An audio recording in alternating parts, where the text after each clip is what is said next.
Hello friends, how are you all? ठीक हो सारे? तो आज वाला टेस्ट भी डिस्कस कर लेते हैं, बैंकिंग वाला। देखो, आज का जो बैंकिंग का टेस्ट था, टेस्ट आसान था। PO1 वाला टेस्ट था हमारा। और PO1 वाली जो सीरीज़ है हमारी, वो ओल्ड पैटर्न वाली सीरीज़ है। और जनरली उसमें इजी क्वेश्चंस रहते हैं। तो आज वाला टेस्ट इजी था। बहुत इजीली आप 15 प्लस स्कोर कर सकते थे। बट आई डोंट नो आप लोगों का स्कोर क्यों नहीं बढ़ रहा है। इस चीज़ में मैं एक चीज़ गेस कर रहा हूँ। आई फील कि आप लोग ना शायद टेस्ट को उतना सीरियसली नहीं करते हैं। टेस्ट को एनालाइज भी उतना सीरियसली नहीं करते हैं। टेस्ट का एनालिसिस जो होता है वो बहुत सीरियसली करना चाहिए। ठीक है, अभी तो हम साथ में टेस्ट का एनालिसिस कर रहे हैं, लेकिन थोड़ा सा कहीं ना कहीं हमारे एफर्ट्स में कमी रह रही है, जिस कारण से टेस्ट के अंदर हमारा स्कोर जो है वो नहीं बढ़ रहा। आज वाला test totally reading based test था। एरर्स बहुत आसान थे, बहुत इजीली पांचों एरर्स ठीक किए जा सकते थे। क्लोज टेस्ट वाज लाइक, मतलब सामने गिवन था सब कुछ ही, कि ऑप्शंस अपने आप बता रहे थे कि हाँ मैं राइट आंसर हूँ। देखो, थोड़ा सा एफर्ट्स लगाने पड़ेंगे थोड़े से। विदाउट एफर्ट्स हमारे साथ उतना रिजल्ट नहीं निकल के आएगा। और देखो, अल्टीमेटली अगर हम इस चीज़ पे लगे हुए हैं तो रिजल्ट देने के लिए लगे हुए हैं। तो कोशिश करो कि हमारे एफर्ट्स 100% रहें।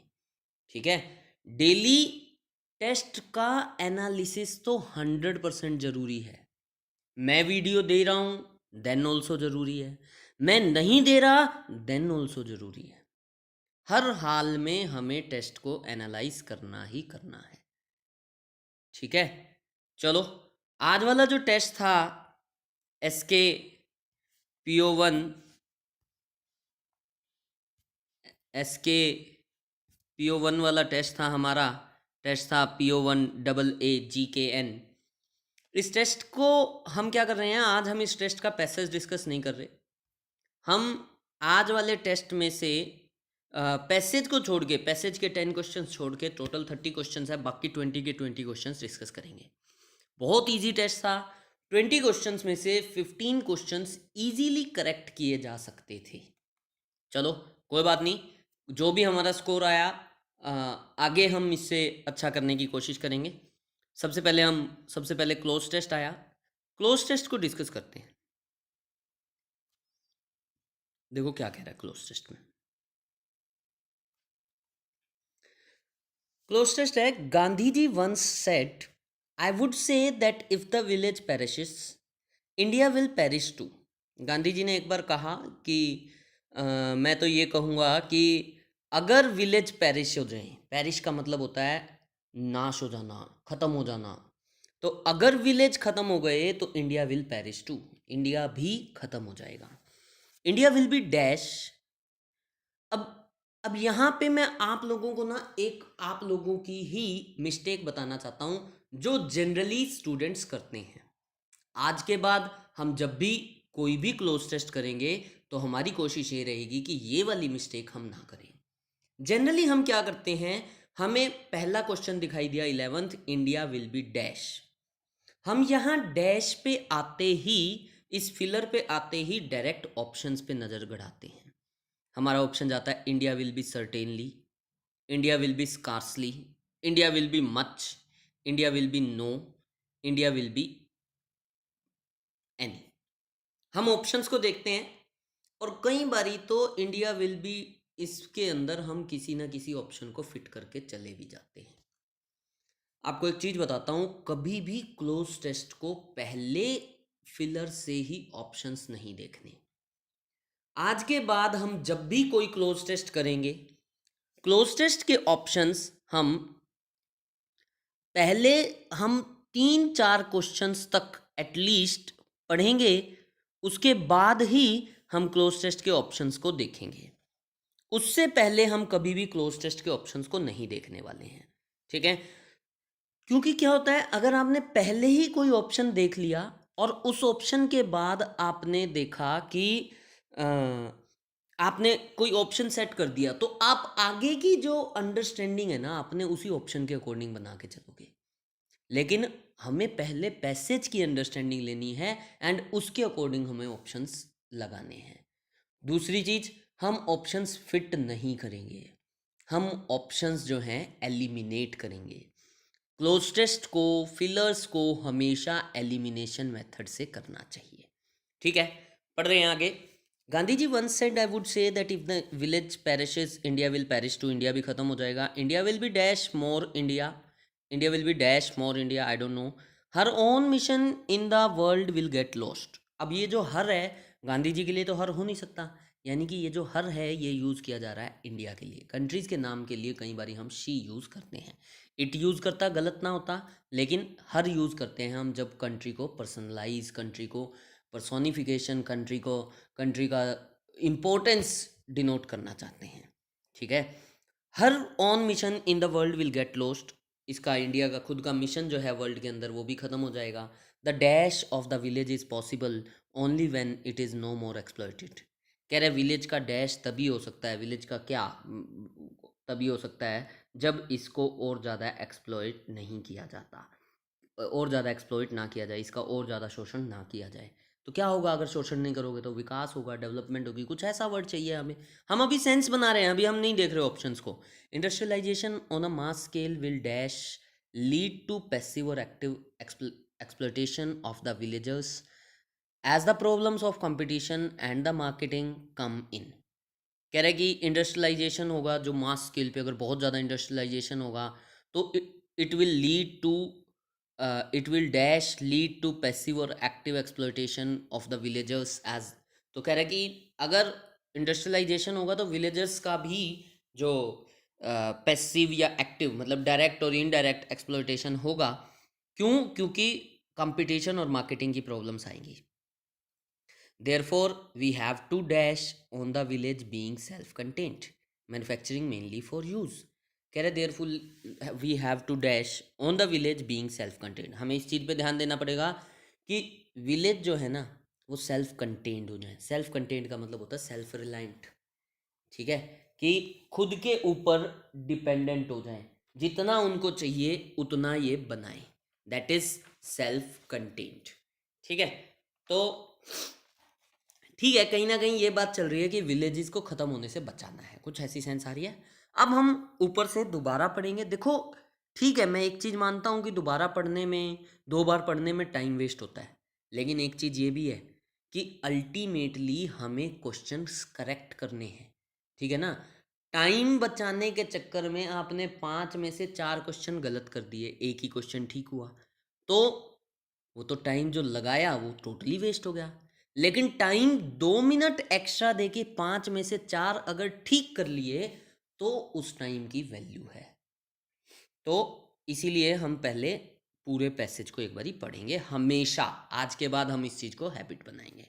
Yes, I would say that if the village perishes India will perish too. India will be dash more India, India will be dash more India, India will be certainly more India. देखो पहले वाले sentence में ना एक negative sense I है, तो अभी negative sense को ही कंटिन्यू करना पड़ेगा। India will be certainly more India, India और ज़्यादा इंडिया हो जाएगा अगर विलेजेस ख़त्म हो जाएंगे तो नहीं। India will be scarcely more India, scarcely और मोर जो है कहीं ना कहीं आपस में लिंक नहीं हो रहे। India will be much more India, India और ज़्यादा इंडिया हो जाएगा ना जी। India will be no more India, शायद ये ऑप्शन हो सकता है कि इंडिया जो है वो इंडिया नहीं बचेगा। India will be any more India, any more India नाम की कोई चीज़ नहीं है। तो जो हमारा करेक्ट ऑप्शन बनता है वो बनता है नो मोर। और अगर अभी आपने ध्यान दिया हो तो 2 सेंटेंसेस बाद इसमें खुद ही लिखा है नो मोर। ये फ्रेज होता है नो मोर, नो मोर का मतलब होता है कि वैसा नहीं बचेगा। India will be no more India, her own mission in the world will get lost. The dash of the village is possible only when it is no more exploited. तो हमें डेवलपमेंट जैसा कुछ वर्ड चाहिए, देखते हैं। Positive word चाहिए। The rehabilitation of the village is possible. Rehabilitation का मतलब होता है पुनर्वास, है ना। रिहैबिलिटेशन होता है कि दोबारा से उसी पोजीशन में लेके आना जिस पोजीशन में पहले थे। ठीक है, शायद ये ऑप्शन हो सकता है, अभी हम इसको ख़त्म नहीं कर रहे हैं। दूसरा ऑप्शन है प्रूनिंग। प्रूनिंग जो वर्ड है इसका तो प्रूनिंग कटाई छटाई होती है, प्रूनिंग होती है जो पेड़ों की हम ब्रांचेज वगैरह को काट देते हैं, उसको बोलते हैं प्रूनिंग। तो प्रूनिंग ऑफ विलेज, विलेज की कटाई तो करनी नहीं, नेगेटिव वर्ड तो वैसे ही नहीं चाहिए। थर्ड ऑप्शन है रिवाइवल। रिवाइवल जो वर्ड है इसका मतलब होता है पुनर्जन्म काइंड ऑफ। इसका मीनिंग, रिवाइवल का मीनिंग एक सेंस में इम्प्रूवमेंट की सेंस में भी यूज़ होता है। फोर्थ है डिवास्टेशन। डिवास्टेशन तो बिल्कुल नेगेटिव वर्ड है, डिस्ट्रक्शन, डैमेज कर देना कंप्लीटली। तो हमें डैमेज नहीं करना है विलेजेस को, तो ये ऑप्शन भी ख़त्म। एटोनमेंट जो वर्ड है उसका मतलब होता है पछतावा करना, ठीक है, एक्सपिएशन। तो विलेज का पछतावा इज पॉसिबल, तो ये ऑप्शन भी एलिमिनेट हो जाता है। दो ऑप्शन बचते हैं हमारे पास, एक फर्स्ट और एक थर्ड, रिहैबिलिटेशन और रिवाइवल। हालांकि क्वेश्चन इजी है, बट स्टिल अगर ऐसा कुछ हो रहा हो जहाँ पे आपके पास दो ऑप्शन बच रहे हों, एक बारी को आप ऑप्शंस छोड़ के जा सकते हो, आगे बढ़ सकते हो, और थोड़ी देर बाद फिर उस क्वेश्चन को देख सकते हो, शायद आगे हमें कुछ लिंक मिल जाए। ठीक है, लेकिन दूसरी चीज, एक आधा क्वेश्चन हम छोड़ भी सकते हैं। हमें सारे क्वेश्चंस नहीं करने, हमें मैक्सिमम क्वेश्चंस ठीक करने हैं।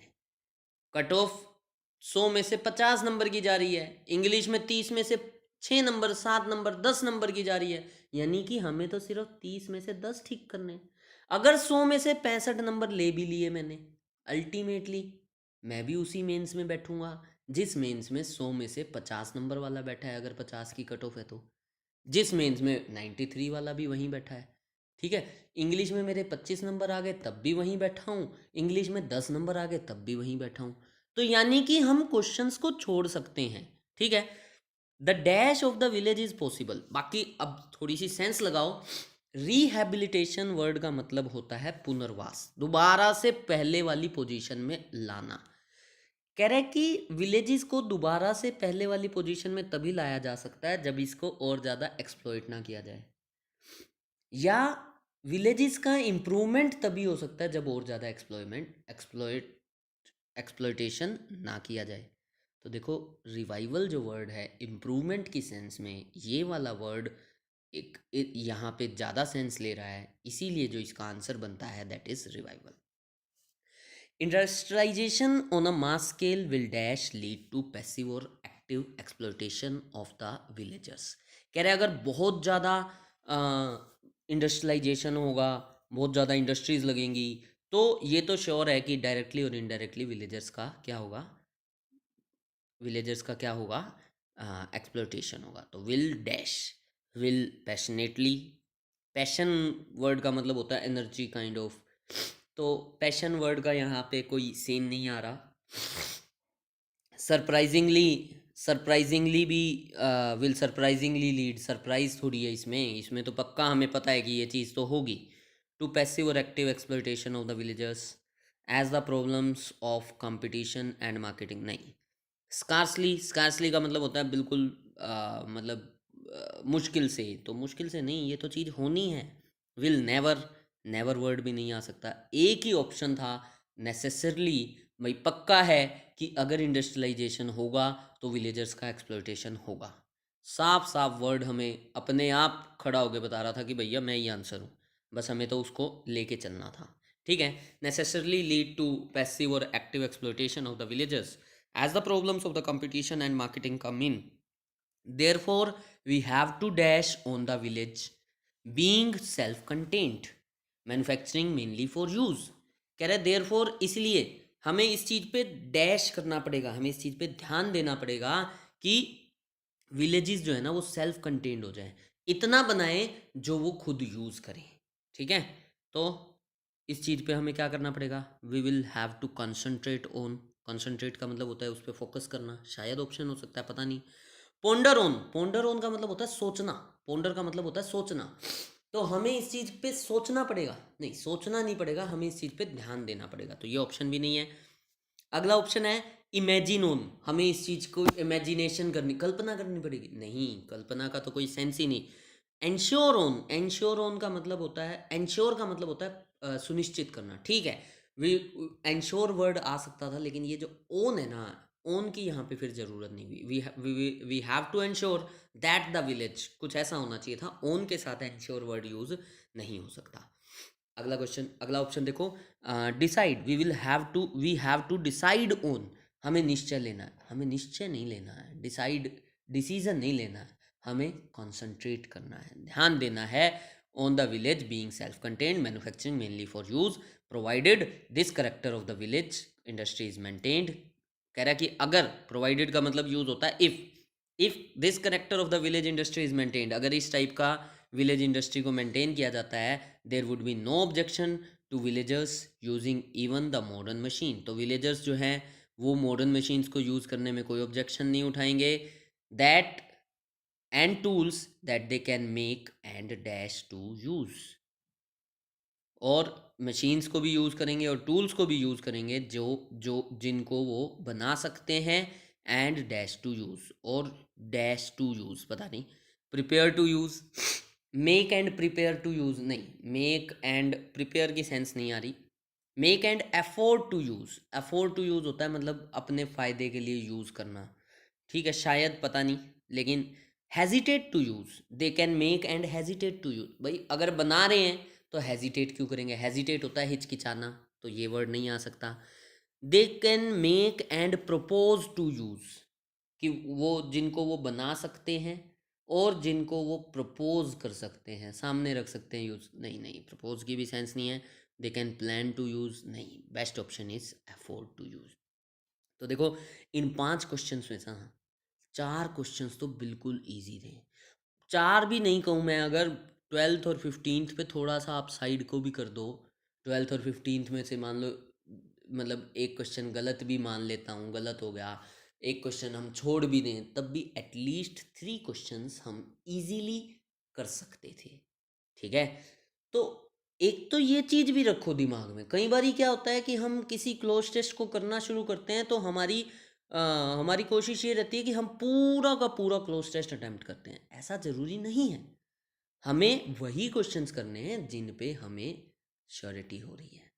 Accuracy is the game in banking, accuracy के साथ जो चलता है, last year cut off 52 marks की कट ऑफ थी, 200 में से 52 लोगों के नंबर तो थे, 75 लोगों के नंबर थे 90, लेकिन लोगों के पास सेक्शनल कट ऑफ नहीं थी, कोई कंप्यूटर में रह गया, कोई जीए में रह गया, कोई इंग्लिश में रहने वाले बहुत ज़्यादा थे, ठीक है।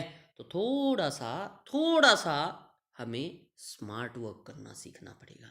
चलो अगले क्वेश्चन देखते हैं। 16 से 20 एरर थे, बहुत इजी एरर थे, इतने इजी एरर कि मतलब सामने दिख रहा है एरर। देखो फर्स्ट सेंटेंस देखो, it was clear from the way they were behaving, कह रहे उनके बिहेवियर से क्लियर था, जिस तरीके से वो बिहेव कर रहे थे उससे क्लियर था, from the way they were behaving, that they had been lost their senses, that they had been, देखो हैड बीन प्लस वर्ब की थर्ड फॉर्म पैसिव वॉइस होता है, सेंटेंस का मतलब है कि उन्होंने अपनी सेंसेस खो दी थी, मतलब उनका दिमाग जो है ना वो काम नहीं कर रहा था, ठीक है। तो दे हैड बीन की जरूरत क्या है यहाँ पे, बीन तो चाहिए ही नहीं, they had lost their senses, passive voice की क्या जरूरत है, यहाँ पे सीधा सीधा था, they had lost their senses, वो अपना दिमाग खो चुके थे। They had been lost their senses, इसका तो मतलब है कि उनका दिमाग खोया जा चुका था, पता नहीं किसने खुलवा दिया, खो दिया था उनका दिमाग, है ना। तो ये ऑप्शन में यही प्रॉब्लम थी, थर्ड आंसर है इसका, बीन की जरूरत नहीं है, ठीक है। फिर क्या कह रहा है, that boy possesses 3 beautiful pens, वो जो बॉय है उस बॉय के पास 3 ब्यूटीफुल पेन्स हैं,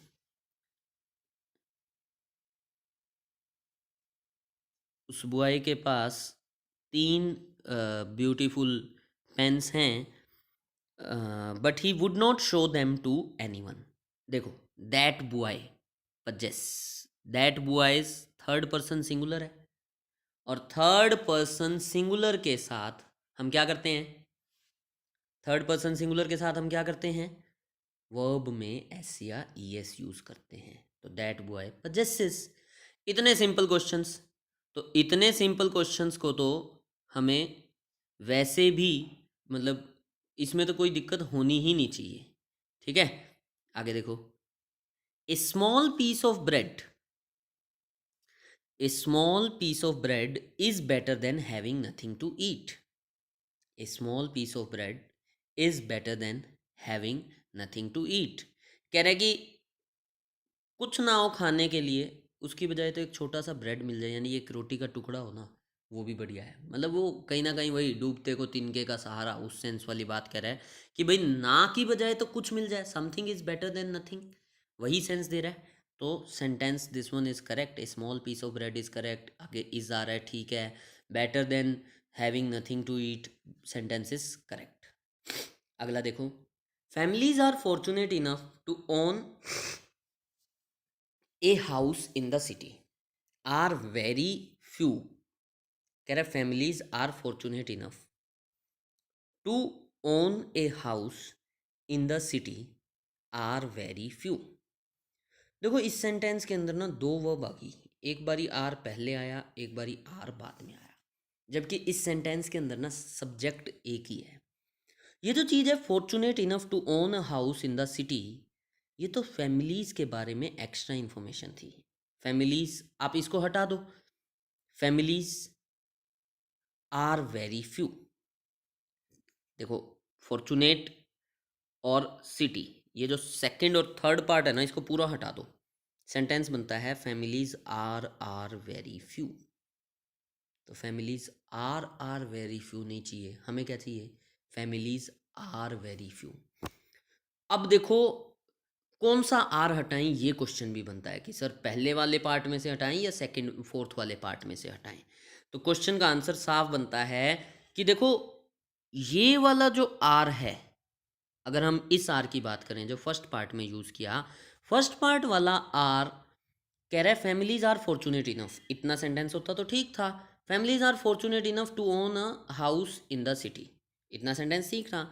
आर वेरी फ्यू, फिर ये आर जो है फिर से फैमिलीज के लिए यूज हो रहा है। अब मैं पहले वाले आर को हटाता हूँ, फैमिलीज फॉर्चुनेट इनफ, ऐसी फैमिलीज जो इतनी फॉर्चुनेट हैं कि उनके पास अपना घर है, आर वेरी फ्यू, तो वो बहुत कम है, फर्स्ट वाले आर की जरूरत नहीं है। ठीक है, अगला क्वेश्चन देखो। Though I had been his friend for quite a long time, I refuse to help him because his ill nature. कह रहे though I had been his friend for quite a long time. कह रहे हैं हालांकि मैं उसका लंबे time से फ्रेंड था, ठीक है, लेकिन I refuse to help him, लेकिन मैंने उसको रिफ्यूज़ कर दिया हेल्प करने से, because is ill nature. Generally ना इस सेंटेंस को लोग ठीक कर जाते हैं, मैक्सिमम कुछ लोगों ने इसका आंसर ठीक दिया होगा कि सर फोर्थ ऑप्शन में एरर है, लेकिन उनकी सोच ये है कि सर दो के बाद तो बिकॉज नहीं आता, येट आता है। हालांकि यहाँ पे बिकॉज नहीं चाहिए, यहाँ पे बिकॉज की जगह कुछ और चाहिए, येट भी नहीं चाहिए। येट वाला तो जो कॉमा लगा दिया ना सेकंड पार्ट के बाद, वहां पे येट चाहिए था हमें, कॉमा लगा दो या येट लगा दो एक ही बात होती है। तो though I had been his friend for quite a long time, I refuse to help him because his ill nature. देखो एक होता है बिकॉज, एक होता है बिकॉज ऑफ। बिकॉज जो है ये एक कंजंक्शन होती है, और बिकॉज ऑफ जो है ये एक प्रिपोजिशन होती है। तो बिकॉज कंजंक्शन हमेशा दो सेंटेंसेस को जोड़ती है, दो सेंटेंसेस अगर जुड़ेंगे तो दो वर्ब आएंगी। देखो जैसे मैं कहूं I did not attend the class because I was ill, I did not attend the class because I was ill. अब यहां पे देखो आई डिड नॉट अटेंड एक वर्ब हो गई और दूसरी होगी वॉज, दो वर्ब हुई, दो सेंटेंसेस कनेक्ट हुए।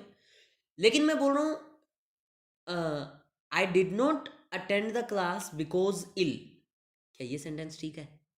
नहीं है ना, यहाँ पे होना चाहिए बिकॉज ऑफ इलनेस।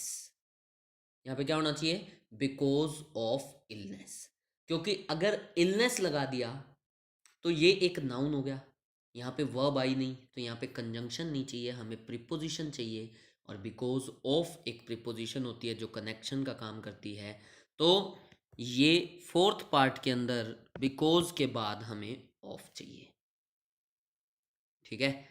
तो यही इस पार्ट का एरर था। आगे बढ़ते हैं, देखो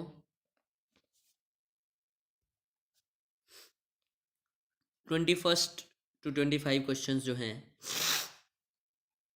I am sorry, 21 to 25 question, 25th question जो हैं फिलर्स थे, इजी फिलर्स थे, थोड़ा सा कन्फ्यूज़न था लेकिन एज सच इतना कोई खास भी नहीं था, ठीक है।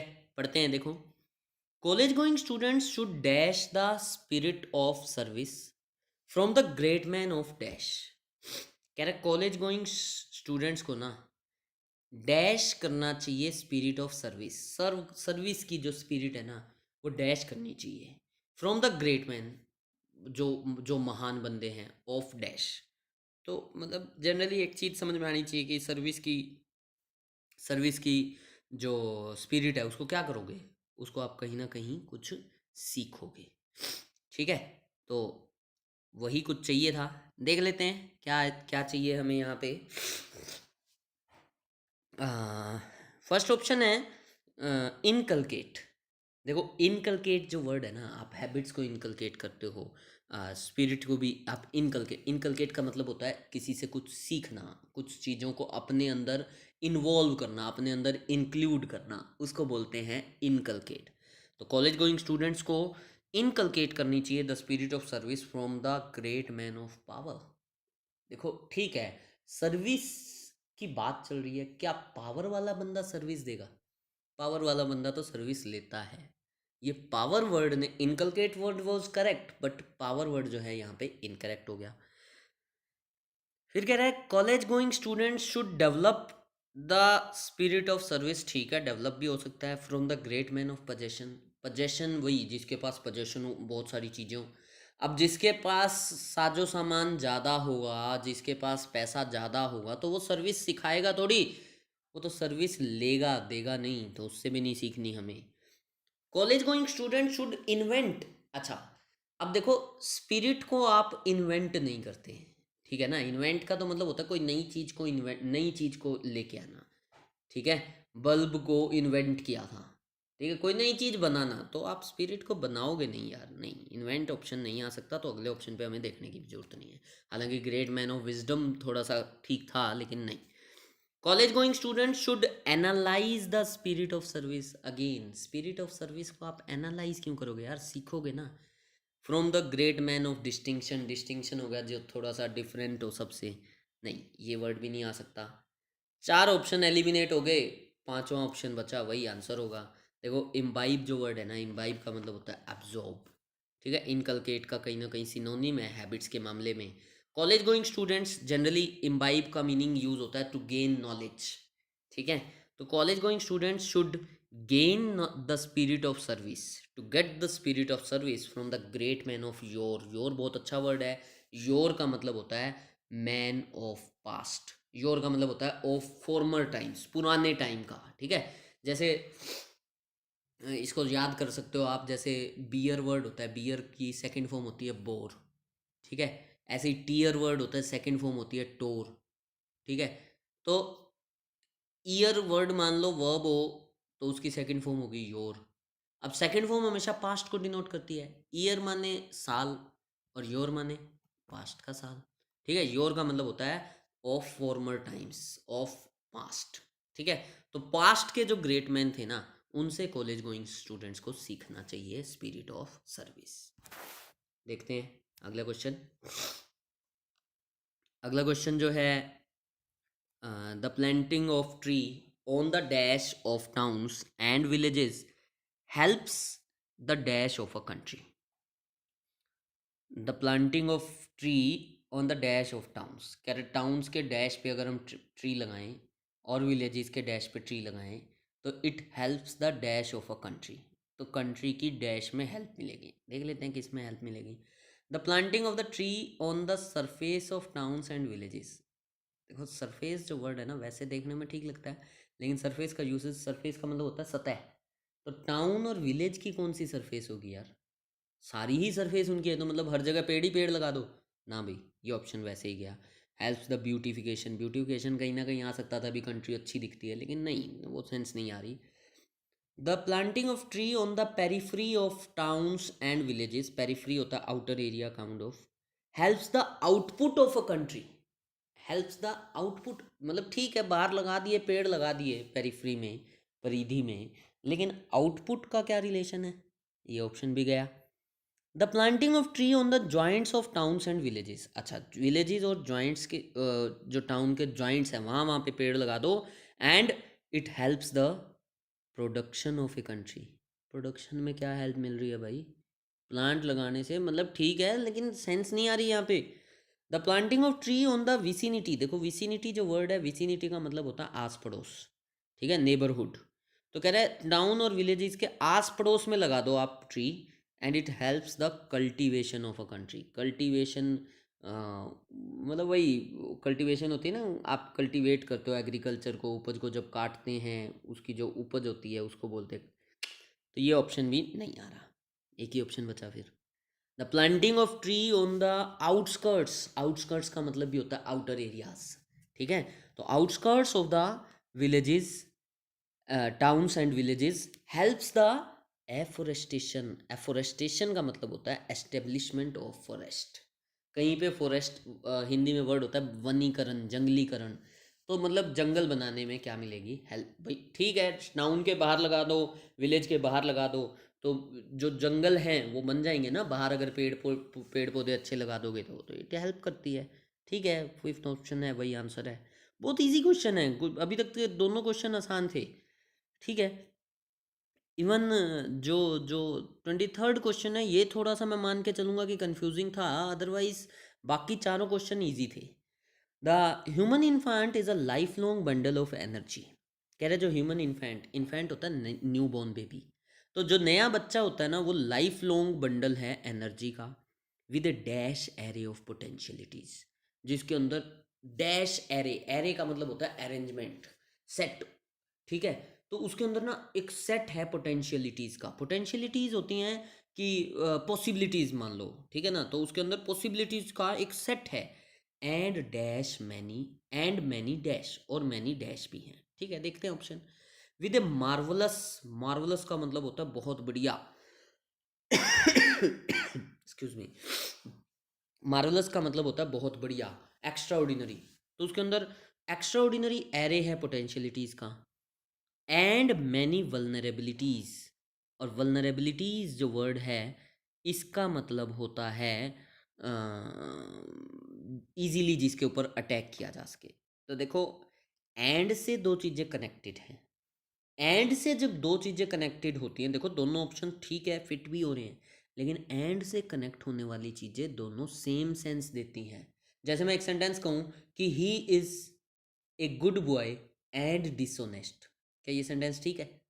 इस सेंटेंस में क्या होना चाहिए, he is a good boy but dishonest, या फिर he is a good boy and honest, ठीक है ना। तो अगर आप एंड से कनेक्ट कर रहे हो तो दोनों चीज़ें सेम होनी चाहिए, अगर हम यहाँ पे marvellous array of potentialities and many vulnerabilities लगा दें तो ये थोड़ा सा, अगर यहाँ पे बट होता ना एंड की जगह तब ये बिल्कुल ओके था, तो यानी कि ये ऑप्शन गलत हो गया। अगला ऑप्शन देखते हैं, with a peculiar array of potentialities, peculiar जो वर्ड होता है ना इसका मतलब होता है अ, अलग टाइप का, मतलब different than normal, different to normal, ठीक है, डिफरेंट फ्रॉम नॉर्मल, तो ठीक है, पोटेंशियलिटीज हर एक में अलग अलग टाइप की होती हैं, एंड मैनी अपॉर्चुनिटी, तो बच्चे के अंदर अपॉर्चुनिटीज तो नहीं होती ना, अपॉर्चुनिटीज जो वर्ड है ठीक है पॉजिटिव था, दोनों पॉजिटिव वर्ड ला रहे थे, लेकिन बच्चे के अंदर अपॉर्चुनिटीज नहीं होती, इसीलिए ये ऑप्शन आंसर नहीं बन सकता। अगला ऑप्शन देख रहे हैं, with a critical array of, देखो क्रिटिकल वर्ड तो कहीं ना कहीं रिलेटेड टू क्रिटिसिज्म होता है, ठीक है, तो critical array of potentialities and many competencies, competencies word आ सकता था, कॉम्पिटेंसीज का मतलब हो जाता है एबिलिटीज, तो ये वर्ड आ सकता था, लेकिन ये आंसर नहीं बनेगा क्रिटिकल के कारण। अगला देखो, वोकेशनल एरे, देखो वोकेशनल वर्ड जो होता है ना इसका मतलब होता है related to industry, related to vocation, vocational courses होते हैं आईटीआई के अंदर, वोकेशनल का मतलब होता है हिंदी में वर्ड बोलते हैं व्यवसायिक, रिलेटेड टू व्यवसाय, क्या बोलते हो व्यवसाय, बिजनेस, ठीक है।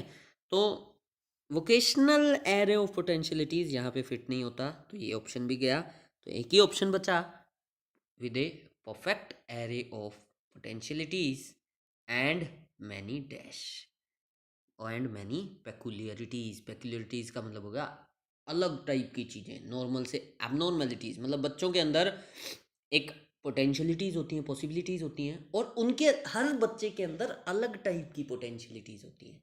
तो फिफ्थ ऑप्शन है वही आंसर है, ठीक है।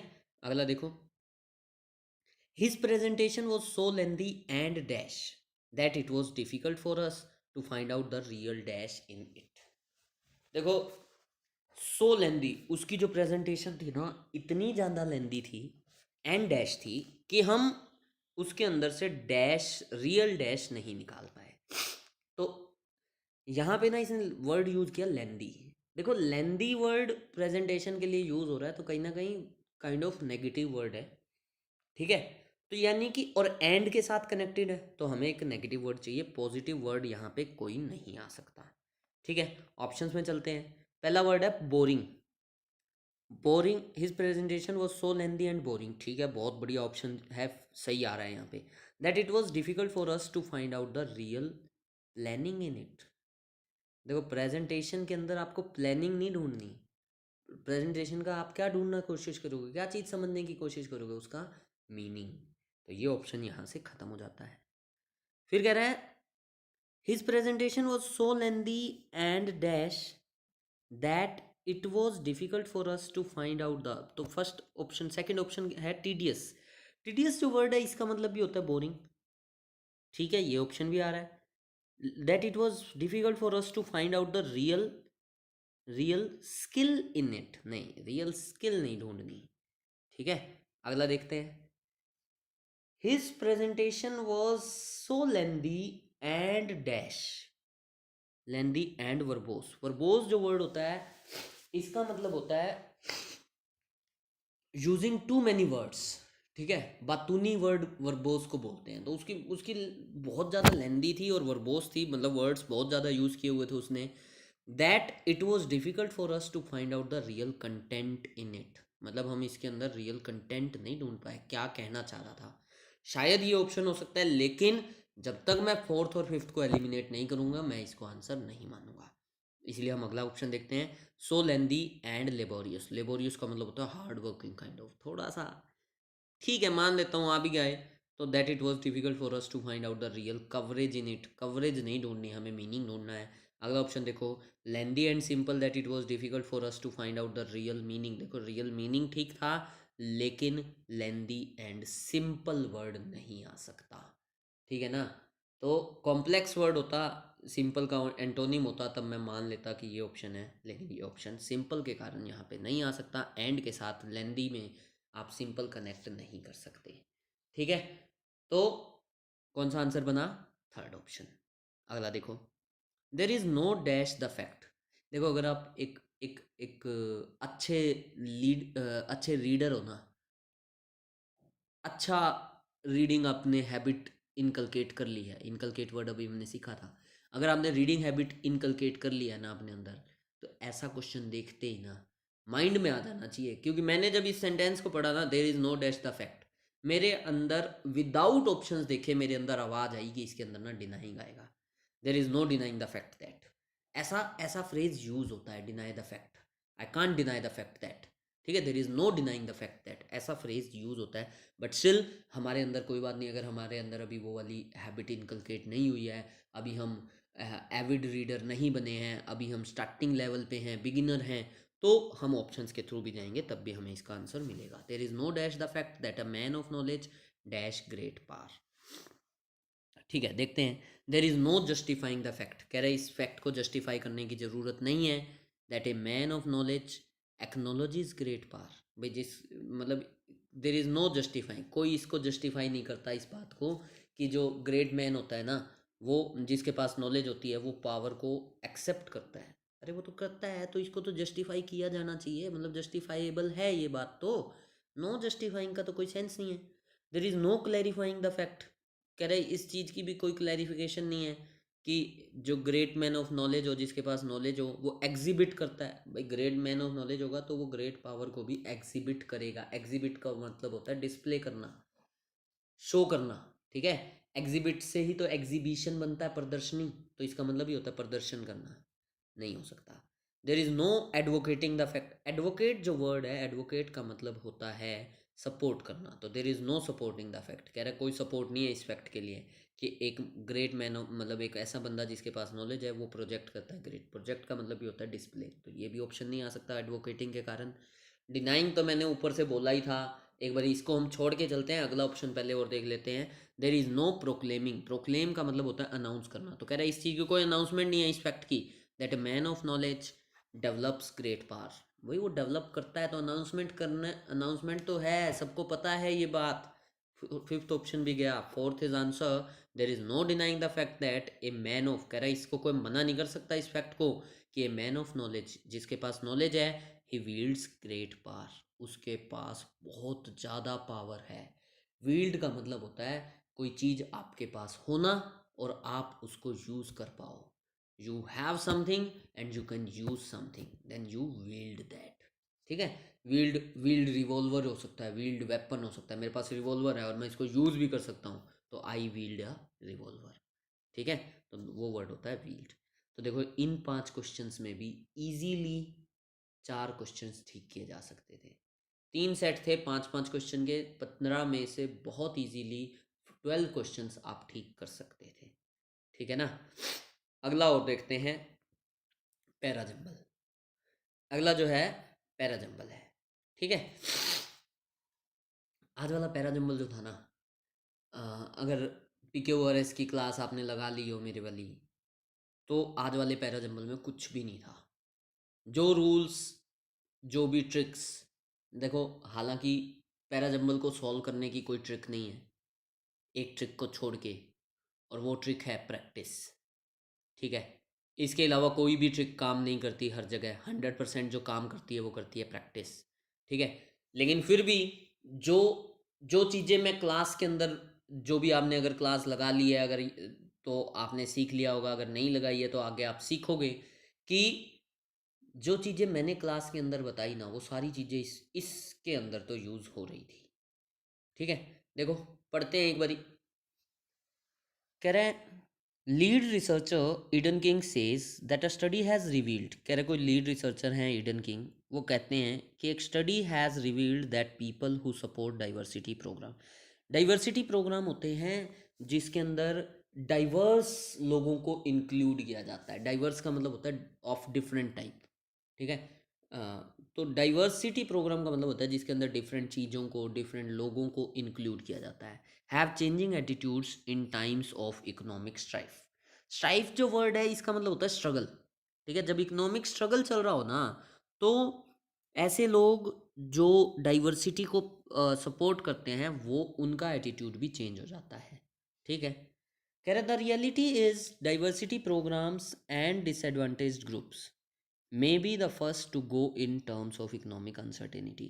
कह रहे द रियलिटी इज, कह रहे रियलिटी ये है कि diversity programmes and disadvantaged groups, और जो डिसएडवांटेज ग्रुप हैं, may be the first to go in, वो पहले हो सकते हैं टू गो इन। गो इन मतलब काइंड ऑफ ख़त्म हो जाना इन टर्म्स ऑफ इकोनॉमिक अनसर्टेनिटी। भाई जब भी इकोनॉमिक अनसर्टेनिटी आती है ना, तो सबसे पहले यही चीज़ें ख़त्म होती हैं। सिंपल सा फंडा है यार, कि घर में ना अगर खाने को रोटी हो ना, तब हम ये सोचते हैं कि हमारे पास अच्छा कपड़ा होना चाहिए।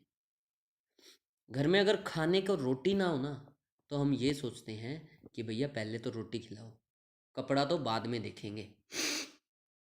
अच्छे कपड़े की बात बाद में आएगी। रोटी अगर आ गई तो आप कपड़े की सोचोगे, कपड़ा अगर आ गया तो आप छत की सोचोगे। ठीक है, तीनों चीज़ें जब आ गई तब आप सोचोगे कि अच्छा खाना हो, अच्छा कपड़ा हो और अच्छी छत हो।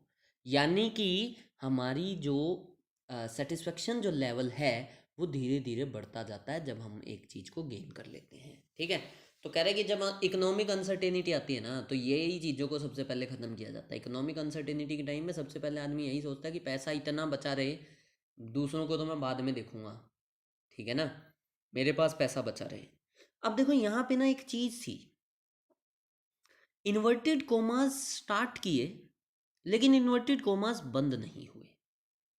ठीक है, इन्वर्टेड कोमा स्टार्ट हुए, इन्वर्टेड कोमा बंद नहीं हुए, तो यानी कि हमें एक चीज़ तो समझ में आनी चाहिए, इन्वर्टेड कोमा जहाँ भी बंद हो रहे होंगे ना, वो इसके बाद वाला सेंटेंस होगा। अगला सेंटेंस देखो, this causes real problems for the people of socially disadvantaged groups.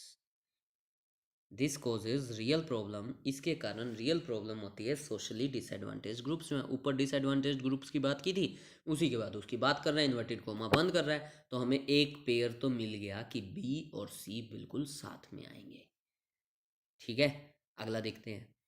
King points out that, ऊपर देखो फर्स्ट सेंटेंस के अंदर ना, ए के अंदर ईडन किंग लिखा था। Eden king is a name, ठीक है, और यहाँ पे लिख रहा है किंग।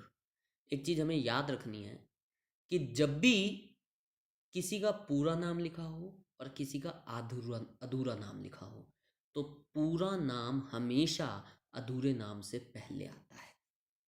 यानी कि जो सी है ना, वो ए से पहले नहीं आ सकता। सॉरी, डी जो है वो ए से पहले नहीं आ सकता।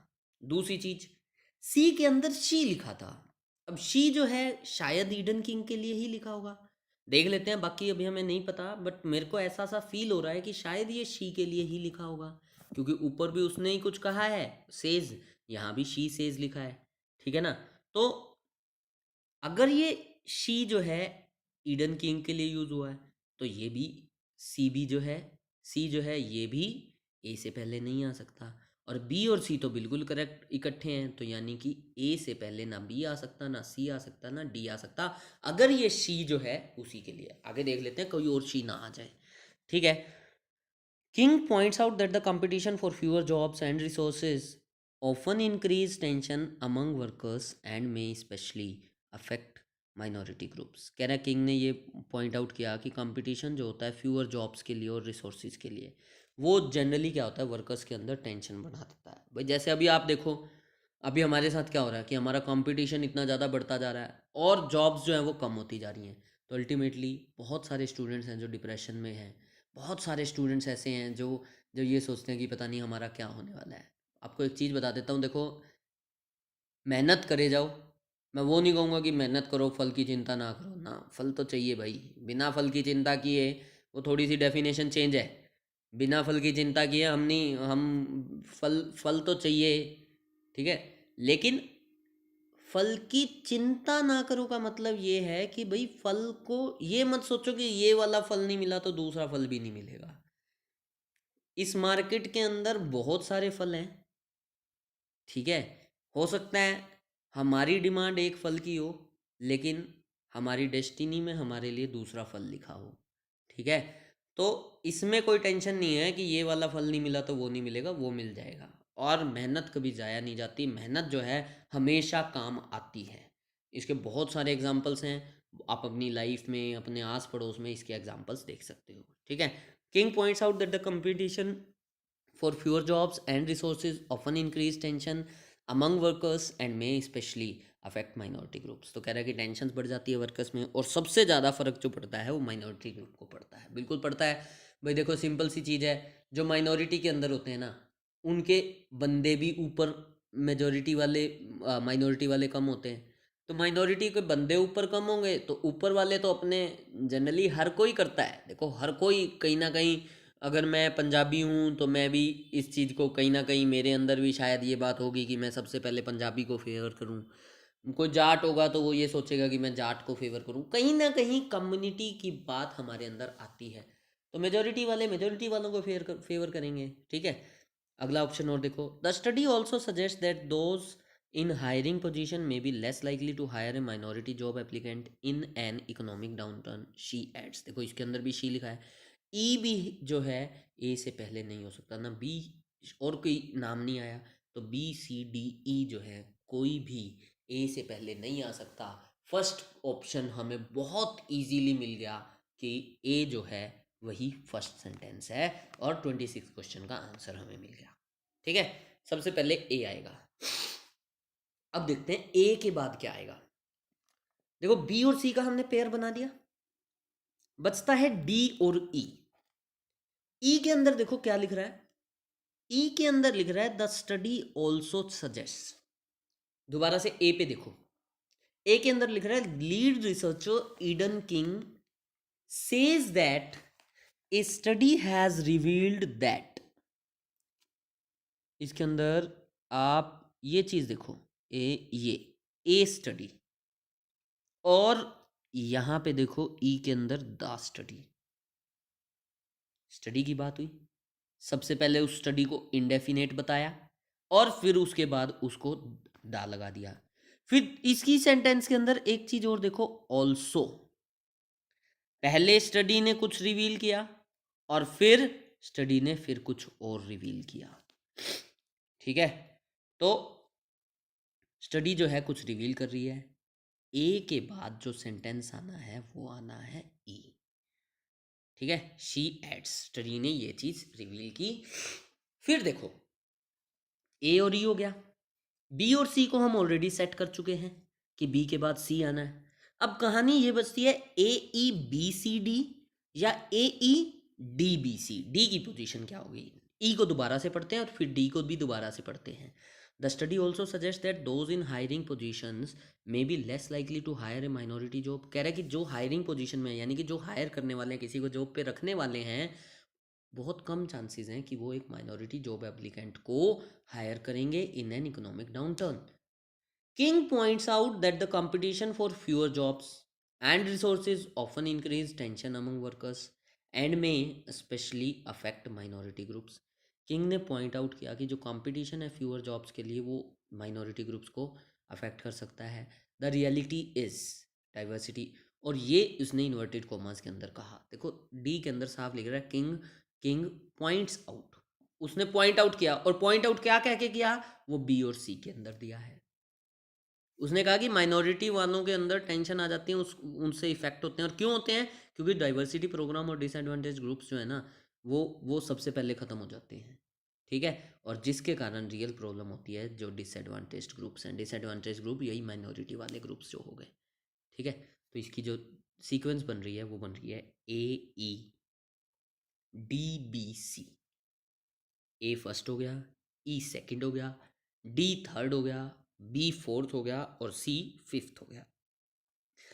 इस इसके अंदर हमें दो चीजें सीख के जानी है। पहली चीज तो हमें यह सीखनी है कि अगर हमें कहीं पे, जैसे अभी ऊपर फर्स्ट सेंटेंस में ए स्टडी था और ई में द स्टडी था, पहली चीज तो हमें यह सीखनी है कि अगर कहीं पे आपको एक नाउन के साथ ए दिखाई दे जाए और उसी नाउन के साथ दा दिखाई दे जाए, इनडेफिनेट और डेफिनेट आर्टिकल दिखाई दे जाए, तो हमेशा इनडेफिनेट आर्टिकल डेफिनेट आर्टिकल से पहले आएगा। यानी ए वाला सेंटेंस जो है ना, द वाले सेंटेंस से पहले आएगा, हमेशा रहेगा ये। ठीक है, दूसरी चीज, अगर पूरा नाम हो और अधूरा नाम हो, जैसे ए और डी में था, पूरा नाम हमेशा डी से पहले आएगा, अधूरे नाम से पहले आएगा। तीसरी चीज, अगर नाउन भी दिया हो और शी जैसे प्रोनाउन भी दिया हो, तो नाउन जो है वो भी प्रोनाउन से हमेशा पहले आएगा। यानी कि ए जो है ई से भी पहले आएगा, ए जो है सी से भी पहले आएगा। चौथी चीज, इन्वर्टेड कोमास एक सेंटेंस में स्टार्ट हो गए, दूसरे सेंटेंस में जाके खत्म हुए, तो इन्वर्टेड कोमास वाले सेंटेंस आपस में जुड़ेंगे। ठीक है, तो ये चार लर्निंग हम इससे लेके चलते हैं। और इस वाले सेंटेंस में, इस वाले क्लोज सॉरी पैरा जंबल में इजीली फर्स्ट क्वेश्चन तो हम करेक्ट कर ही सकते थे। 12 क्वेश्चन हम वहाँ करेक्ट करते, 13वां हम यहाँ करते, 10 प्लस स्कोर हम इजीली कर सकते थे। पैसेज भी कोई ज़्यादा मुश्किल नहीं था, पैसेज में भी हम अच्छा स्कोर कर सकते थे। ठीक है, लेकिन ठीक है, लेकिन मैं ये मान के चलता हूँ कि आज के टेस्ट में अगर आप 15 प्लस स्कोर करते तो that was a good score. लेकिन आप में से किसी ने भी इतना स्कोर नहीं किया है। ठीक है, तो कोई बात नहीं, नेक्स्ट टाइम हम अच्छा करेंगे। और आज की जो लर्निंग है, इसी तरह से हम डेली टेस्ट को डिस्कस करेंगे। मेरी कोशिश पूरी रहेगी, लेकिन अगर मेरी तरफ से कभी हो भी जाए तब भी एटलीस्ट आपने अपनी तरफ से टेस्ट को पूरा एनालाइज करना है। तो आज के लिए thanks for listening. Thank you friends.